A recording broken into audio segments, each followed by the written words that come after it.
Messi কাণ্ডে অরূপ বিশ্বাসকে তলব করা হয়েছে পুলিশের পক্ষ থেকে। 5ই জুনের মধ্যে বিধাননগর থানায় হাজিরার নির্দেশ। রিয়া মাঝি রয়েছে আমার সঙ্গে টেলিফোনে। রিয়া, অরূপ বিশ্বাসের বিরুদ্ধে ঠিক কি কি অভিযোগ করা হয়েছে থানায়? দেখো, অরূপ বিশ্বাসের এগেনস্টে কিন্তু একাধিক অভিযোগ করেছিল শতদ্রু দত্ত, এবং সেই অভিযোগের ভিত্তিতেই সেখানে যেমন এই ভিতরে ঢোকার যে পাস, সেই পাস বিলি থেকে আরম্ভ করে অতিরিক্ত টাকায় টিকিট কেনা, অতিরিক্ত টাকা ধার্য করার টিকিটের জন্য এই ধরনের একাধিক অভিযোগ রয়েছে। শতদ্রু দত্ত তিনি এই অভিযোগ বিধাননগরের সাউথ থানায় করেছিলেন, এবং সেই অভিযোগের পরেই কিন্তু এফআইআর হয়, এবং এফআইআর অ্যাকিউজ নাম অরূপ বিশ্বাসের রয়েছে বলে এমনটাই দেখা গিয়েছিল। এবার আজ তলব করা হয়েছে অরূপ বিশ্বাসকে সাউথ থানায়, সেখানে হাজিরা দেওয়ার নির্দেশ দেওয়া হয়েছে। আগামী 5ই জুনের মধ্যে তাকে থানায় হাজিরা দেওয়ার নির্দেশ দেওয়া হয়েছে, এবং একই সঙ্গে তোমাকে জানাবো যে তাকে যে থানায় ডাকা হয়েছে সেখানে বিধাননগর পুলিশ, সেখানে সাউথ থানার পুলিশ তারা থাকবে, এবং জিডির অফিসিয়ালসরা থাকবে বলে এমনটাই কিন্তু জানা যাচ্ছে। এবং অরূপ বিশ্বাস 5ই জুনের মধ্যে তাকে হাজিরা দেওয়ার নির্দেশ দেওয়া হয়েছে। ধন্যবাদ রিয়া। কথা বলছিলাম প্রতিনিধি রিয়া মাঝির সঙ্গে। প্রাক্তন ক্রীড়ামন্ত্রী অরূপ বিশ্বাসের বিরুদ্ধে থানায় অভিযোগ দায়ের, বিধাননগর দক্ষিণ থানায় অভিযোগের ভিত্তিতে তৃণমূল নেতাকে তলব করা হয়েছে। 5ই জুনের মধ্যে হাজিরার নির্দেশ। বিধাননগর থানায় হাজিরার নির্দেশ দিয়েছে পুলিশ। শতদ্রু দত্তের করা অভিযোগের ভিত্তিতেই তাকে তলব করা হয়েছে বলে জানা যাচ্ছে। 5ই জুনের মধ্যে হাজিরার নির্দেশ।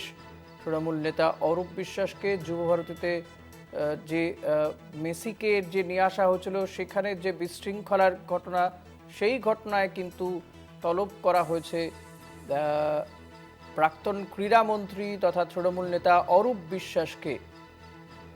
অরূপ বিশ্বাসের বিরুদ্ধে একাধিক অভিযোগ করেছেন শতদ্রু দত্ত। এই মুহূর্তে আমাদের সঙ্গে টেলিফোনে রয়েছেন শতদ্রু দত্ত। আপনাকে কলকাতা টিভিতে স্বাগত জানাবো। অরূপ বিশ্বাসকে বিধাননগর থানা হাজিরার নির্দেশ দিয়েছে 5ই জুনের মধ্যে। আপনার ঠিক কি কি অভিযোগ রয়েছে তার বিরুদ্ধে?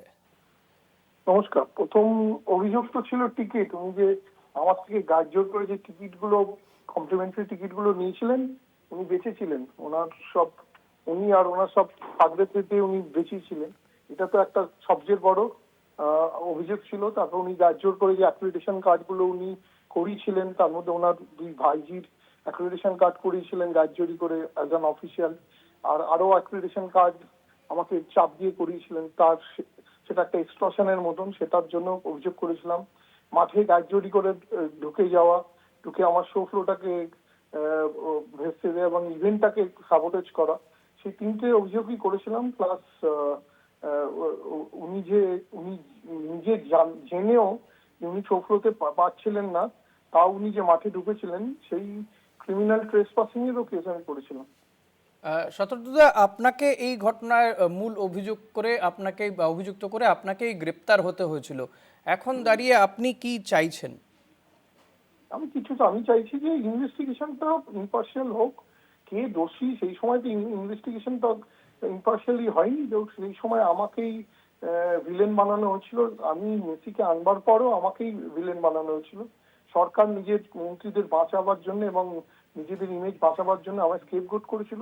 নতুন সরকার এসেছে, নতুন সরকার একটা ইম্পার্শিয়াল ইনভেস্টিগেশনের চান্স দিয়েছে, এবং আমি মনে করি ইনভেস্টিগেশনটা পুলিশ যেটা যেরকম ভাবে বুঝুক, ইনভেস্টিগেশন ওনাকে জিজ্ঞাসাবাদ করুক যে উনি কি করে কোন ইয়েতে ভাইজিকে ঢুকিয়েছিলেন মানে অফিসিয়াল হিসেবে, কি করে স্বরূপ বিশ্বাসের ওয়াইফ জুঁই বিশ্বাস কি করে মাঠে উইদাউট অ্যাক্রিডিটেশন মাঠে ঢুকে পড়লেন, এসে ছবি তুললেন।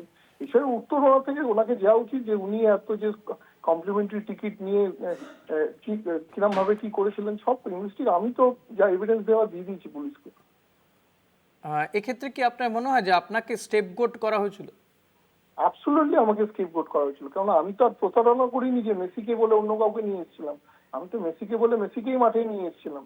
আমাকে করতে দেওয়া হয়নি। উনি গাড়ি করে ইভেন্টটাকে সাবোটেজ করেছিলেন, এবং সেই সময় পুলিশের বিশাল বড় ফেলিওর জন্য আমার ইভেন্টটা শেষ হয়ে গেছিল। নাহলে আমি তো আর কি বলুন না, আমি তো মেসিকে বলেছিলাম, মেসিকে এনেছি, এবং আমার বাকি 3টে স্টেটে সুন্দর ইভেন্ট হয়েছিল। তাহলে তো আমার ক্যাপাবিলিটি নিয়ে তো কোশ্চেন হওয়া উচিত ছিল না। কোশ্চেন হওয়া উচিত ছিল স্পোর্টস মিনিস্টারের আচরণ এবং পুলিশের ফেলিওর নিয়ে। সেই দুটোকেই ঢাকবার জন্য আমাকে স্কেপগোট করে জেলে পাঠানো হয়েছিল। শতদ্রুদা, মাঠের ভেতরে এমন বহু লোককে দেখা গিয়েছিল যারা টলিপাড়ার শিল্পী, বহু লোককে দেখা গিয়েছিল, তাদেরকে অ্যাক্সেস কে দিয়েছিল সেই সময়?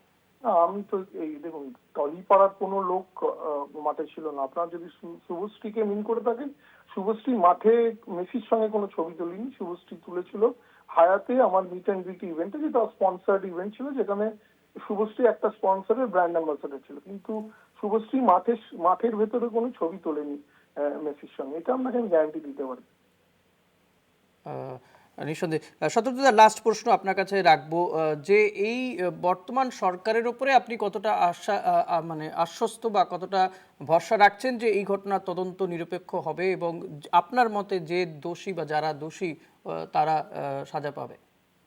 ভাবুন তো, 6 মাস আগে অরূপ বিশ্বাসকে এগেনস্টে এফআইআর নেওয়া হচ্ছে, তারপরে এফআইআর পরে তাকে ডাকা হচ্ছে। নতুন সরকার তো সেটা করে দেখালো। আমার মতন একটা লোক, আমি যখন গিয়ে একটা হাই প্রোফাইলের লোকের এগেনস্টে এফআইআর করলাম, প্রথমে ওনারা নিল, তারপর ওনাকে ডাকলো। সেটাই তো বোঝা যাচ্ছে যে এই সরকার সবাইকে যে বারবার বলছে যে সব কিছু ইম্পার্শিয়ালি হবে এবং কোনো ভয় থাকবে না, সেটারই তো উদাহরণ। সরকার তো সেই অপরচুনিটিটাই দিচ্ছে এবং আমার মতন আরো যারা পীড়িত তাদেরও সুযোগ দিচ্ছে যে আইনের ঊর্ধ্বে কেউ না, এবং সেই জন্যই প্রাক্তন মিনিস্টারকে ডাকা হয়েছে। ধন্যবাদ শতদ্রুদা। কথা বলছিলাম মেসি ইভেন্টের উদ্যোক্তা শতদ্রু দত্তর সঙ্গে, এবং তার করা অভিযোগের ভিত্তিতেই কিন্তু প্রাক্তন মন্ত্রীকে তলব করা হয়েছে।